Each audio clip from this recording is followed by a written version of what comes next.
Hey, what's up, BookTube? So, I have a birthday book haul for you. My birthday was just a couple days ago, and I picked up some books at half price. We got a bit of a bonus on our discount card, so I took advantage of it and picked up a few things for myself. I'm going to start out with just a few manga that I picked up. They just happened to come in, and they're continuations or from favorites of mine. So I picked up volumes 3 and 4. This is Girl from the Other Side. I can never... Well, Nagabi's the manga artist, but it's Silo Arun, Girl from the Other Side. That first part I can't pronounce for the life of me. And it's a pretty cool series. The artwork is really kind of dark. Dark, I turned to a whole black page. But yeah, it's something about a world divided between those living on the inside, they're more human people, and then on the outside are these kind of beast-like creatures. And this little girl here, Shiva, ends up somehow on the outside. Apparently her aunt sent her outside. We don't exactly know. It's a little confusing. But she comes across one of the beasts who, luckily, is kind to her. She calls him Teacher, and he takes care of her. This is second, number 4. That's Teacher right there. Yeah, and as we're approaching the end of volume 2, the aunt comes back. There's something strange about the aunt, but it's a really good series so far, so I'm looking forward to diving back into it. The next manga I have is by Junji Ito, one of my favorites. He's sort of the master of horror manga, and this is called Shiver, and you can just tell by this cover, it's definitely horror. It's a collection of short stories in a nice hardcover bound format. And he's done one called Uzumaki, which is a strange case of like spirals and spirals developing everywhere, and also in terms of people and turning them inside out. That was really creepy.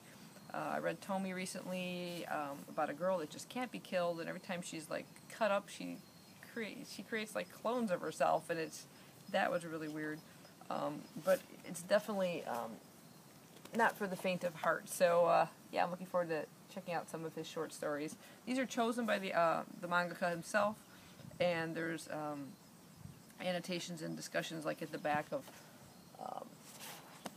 kind of what motivated him to write that story, where he got the ideas from, and various things like that. So yeah, that'll be pretty interesting. Then I picked up another book by Italo Calvino. Now this is Invisible Cities. I read If on a Winter's Night a Traveler, which I really enjoyed, and I want to read more literature by Italian authors. I have, I think, 4 other of his books already, too, that I'm looking forward to getting into, and I'm just kind of picking this up as they show up at work. This one actually matches 2 other ones I have in this kind of same series. And from what I gather from this, it's just kind of Marco Polo and Kublai Khan having a chat. It says that Kublai Khan senses the end of his empire, of his cities, and of himself. And Marco Polo, who's a Venetian traveler, talks about some of these cities that he has encountered. It says the chapters are kind of like cities and memories, cities and desires, cities and signs. You can almost just see Skippy right here. There's her butt right there. I'm going to read a little passage from here. There's a lot of plane traffic all of a sudden. So here goes. When a man rides a long time through wild regions, he feels the desire for a city.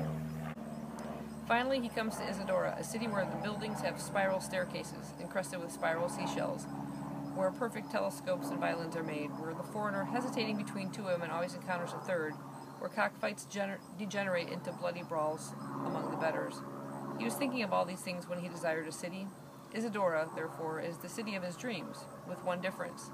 The dreamed-of city contained him as a young man. He arrives at Isadora in his old age. In the square there is a wall where the old men sit and watch the young go by. He is seated in a row with them. Desires are already memories. So yeah, I really like his writings, and looking forward to checking out another one. There goes Skippy. Hopefully she won't poop on camera. I'll block the view.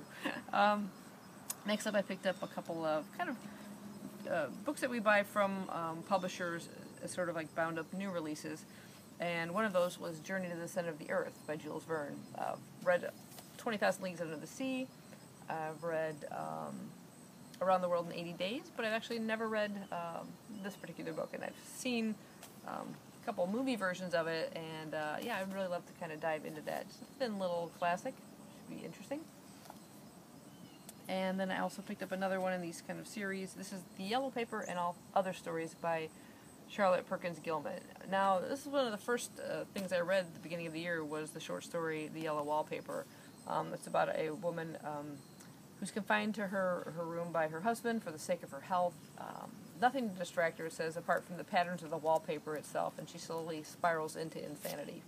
It was a really great short story. I've never been very big on short stories, but this one was fantastic. So this is chock full of her other short stories, and I'm looking forward to checking some of those out. The last 3 books I have for you are actually a series. I read these quite some time ago. I'm not sure if they're really geared more for younger readers, but they have a sci-fi kind of theme to it. And I had first encountered this through a BBC series, and it never finished the series, sadly, because it was done really well. And then I tracked down the books and got the rest of the story of it. But these came in to half price the other day, and I snatched them up. Kind of feel like nostalgia kind of thing. I want to reread them. And they are the books by John Christopher, and this is The White Mountains. Sort of the tripod trilogy, I guess you'd call it. This is White Mountains is book 1. And then The City of Golden Lead is book 2. And the final one is The Pool of Fire. I seem to think there was a 4th one for some reason. I don't remember if it was maybe a prequel or something. I'll have to look more into that, but it's been a while. So it's basically a trilogy about extraterrestrial invaders threatening to snuff out all life on Earth. What happens is these tripods, think of War of the Worlds. That's kind of what they look like, those 3-legged kind of metallic creatures, beings inside of them. And what they do is they're on Earth. They've been on Earth for quite some time, and they control the human population. And when children reach a certain age, they're capped. So a metallic kind of thing is inserted into their skull, attaches to their brain, and kind of controls their thoughts. So the story takes place, this is only in Switzerland do men still live in a precarious freedom. So our main character is Will Parker. He sets out from his English village for Switzerland. He's joined by 2 other boys, and they journey to where they think they find freedom. There's a group of free people living like in the White Mountains, and they're not exactly sure where that is going to lead or where these White Mountains are. And it's sort of their journey and their struggles and challenge to try to defeat the tripods and free humans. So it's a great adventure. It's a great sci-fi kind of story, and I really, really enjoy these. I highly recommend them. That is the Tripods trilogy. So that is my book haul for you today, and the books I got for my birthday.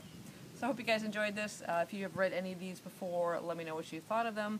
Particularly if any of other people who are fans of the Tripod trilogy. I haven't really heard anybody else talk about them. They came out kind of in the late 60s, so it's been some time, but yeah, let me know if you have ever read those and what you thought of them.